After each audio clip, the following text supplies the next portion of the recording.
আসসালামু আলাইকুম ওয়া রাহমাতুল্লাহি ওয়া বারাকাতুহু।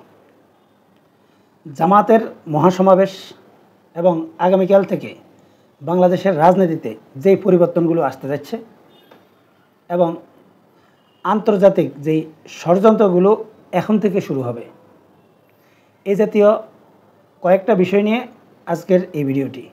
আশা করছি ভিডিওটা আপনারা সম্পূর্ণ শুনবেন। আমি মাত্রই এই সমাবেশ থেকে বাসায় ফিরলাম এবং ভিডিও শুরু করলাম, মানে কোনো প্রস্তুতি ছাড়া আমার এই ভিডিওটি। কিন্তু এই সমাবেশ ঘিরে আমি যেটা দেখেছি সেটা প্রথমে আপনাদেরকে একটু ব্যাখ্যা করে শোনাই। আমি পূর্বের ভিডিওতে আপনাদেরকে বলেছিলাম যে জামাতের এই সমাবেশটা বাংলাদেশের ইতিহাসে সর্বোচ্চ রেকর্ড হতে পারে। আপনারা অনেকেই জানেন, তারপরেও বলছি, বাংলাদেশের ইতিহাসে এর আগে 3টা বড় সমাবেশ হয়েছে এবং এই সরোয়ার্দী উদ্যান মানুষে ভরতে পেরেছে। এটা হচ্ছে আইয়ুব খানের আমলে, যখন আইয়ুব খান বাংলাদেশে আসে এবং তাকে সংবর্ধনা অনুষ্ঠান যখন দেয় তখন। আর দ্বিতীয়টা শেখ মুজিবুর রহমানের 7ই মার্চ যে ভাষণ, আর তৃতীয়টা সরমনাইয়ের যে সমাবেশটা হয়েছিল সেটা। আর ইতিহাসের সর্বোচ্চ রেকর্ড আজকের এই সমাবেশ। মানে সংক্ষেপে যদি আমি আপনাদেরকে বলি যে বাংলাদেশে কোনো রাজনৈতিক দল এই সরোয়ার্দী উদ্যানে যদি তারা সমাবেশ করে, এই সরোয়ার্দী উদ্যান সম্পূর্ণ ভরা এটা সম্ভব না। এবং বাংলাদেশে অতীতে এই সরোয়ার্দী উদ্যানে সম্পূর্ণরূপে লোকে লোকারণ্য হয়ে সমাবেশ করেছে আগের যেই 3টা সমাবেশের কথা বললাম সেটা। কিন্তু আজকের সমাবেশটা যদি আপনি একটু পর্যালোচনা করেন, আমার নিজের চোখে দেখা, মানে সরোয়ার্দী উদ্যানের যে পরিমাণ মানুষ ছিল বা এই সরোয়ার্দী উদ্যান ধারণ ক্ষমতা যতগুলো মানুষের, এটা ভোর হওয়ার আগেই কমপ্লিট। এবং আমি শাহবাগ থেকে মাত্র অল্প কিছু ঢোকার পরে দেখলাম যে সেদিকে আর মানুষের জন্য যাওয়াই যাচ্ছিল না। এবং আমার মনে হয়েছিল যে আমি সেই মাঠে যেতে পারবো কি না। এবং আমি সত্যি সত্যি সেই মাঠে যেতে পারিনি। এবং যে কয়টা প্রজেক্টর দিয়ে মানুষ এই সমাবেশটি দেখেছে, প্রত্যেকটা প্রজেক্টরের সামনে মানুষের ভিড় যদি আপনি দেখতেন বা নিজের চোখে যদি না দেখেন, এটা বিশ্বাসযোগ্য না।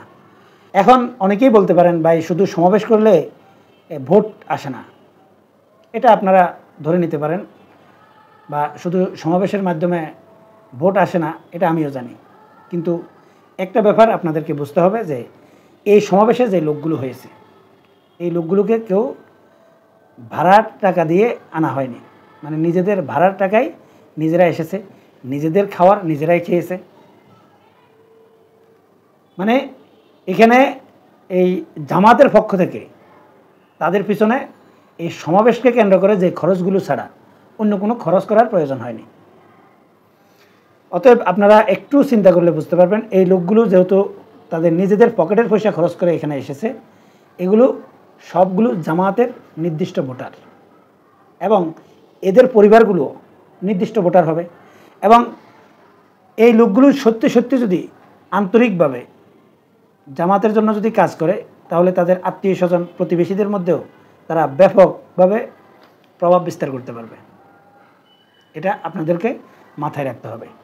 এবং এই সমাবেশের পর আগামীকাল থেকে বাংলাদেশের যে রাজনীতির প্রেক্ষাপটগুলো পরিবর্তন হবে, সেটা হচ্ছে এই সমাবেশকে ঘিরে আপনারা দেখেছেন যে বিএনপি মারাত্মকভাবে এই জামাতের উপর ক্ষুব্ধ। যেই 2টা দল বিএনপি এবং জামাত অতীতে তারা বন্ধু ছিল, তারা আস্তে আস্তে শত্রুতে পরিণত হয়েছে। আর আজকের এই সমাবেশের পর বিএনপি বা বিএনপির নেতাকর্মীরা অবশ্যই জামাতকে প্রাধান্য দিতে হবে এবং ডক্টর ইউনূসও জামাতকে প্রাধান্য দিতে হবে। এমনকি মিডিয়াগুলো যেভাবে জামাতের এই সমাবেশকে তারা প্রাধান্য দিয়েছে এবং এটাকে প্রচার করেছে, বলতে পারেন পশ্চিমাদের নজরে পড়ে যাবে এই ইসলামিক দল জামাতে ইসলামী, এটা নিশ্চিত ধরে রাখতে পারেন।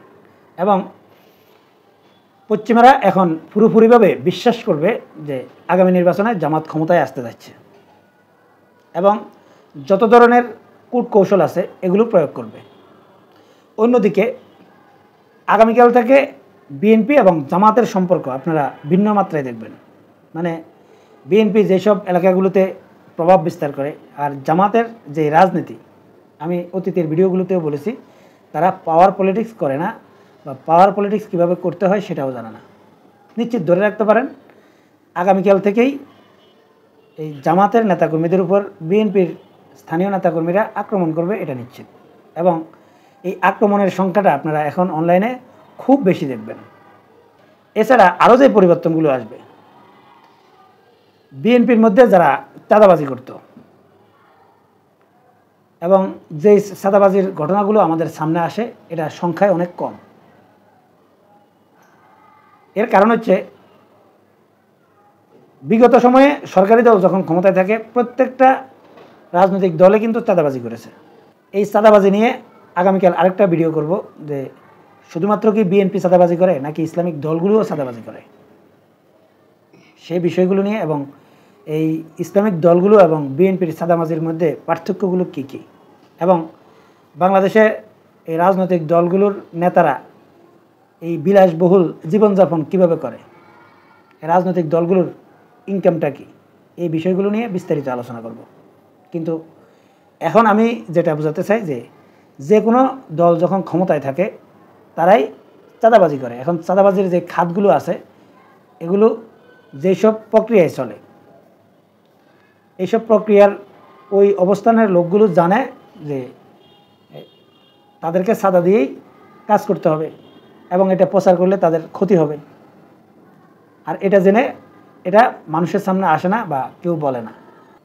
কিন্তু এই 5 আগস্টের পর যেসব লোকগুলো মনে করছিল যে আগামীতে বিএনপি ক্ষমতায় না আসার সম্ভাবনা রয়েছে, এই লোকগুলো এই চাঁদাবাজির বিরুদ্ধে প্রতিবাদ করা শুরু করেছে। কারণ কেউ নিজের ইচ্ছায় নিজের টাকা অন্যকে দিবে না। তাই এই সমাবেশের পর এটা নিশ্চিত থাকতে পারেন যে যেসব লোকগুলো মনে করবে যে আগামীতে বিএনপি ক্ষমতায় আসবে না, অতএব তাদেরকে তেল মেরে লাভ নেই, এইসব লোকগুলো এই বিএনপি যে চাঁদাবাজিগুলো করছে এগুলো মানুষের সামনে বেশি বেশি তুলে ধরবে।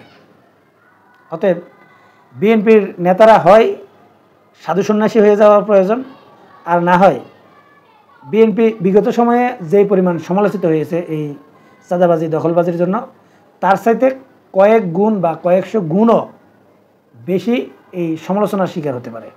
এছাড়া বিএনপি নেতাকর্মীরা এতদিন যাবৎ যেই স্বপ্ন নিয়ে বসেছিল যে তারা নির্দ্বিধায় 280 বা 250 আসন পেয়ে ক্ষমতায় যাবে, এবং ছোটো ছোটো যেসব দলগুলো বিএনপির উপর ভরসা করত, এই ছোটো ছোটো দলগুলোও বিএনপির থেকে সরে আসবে বলে আমি মনে করি।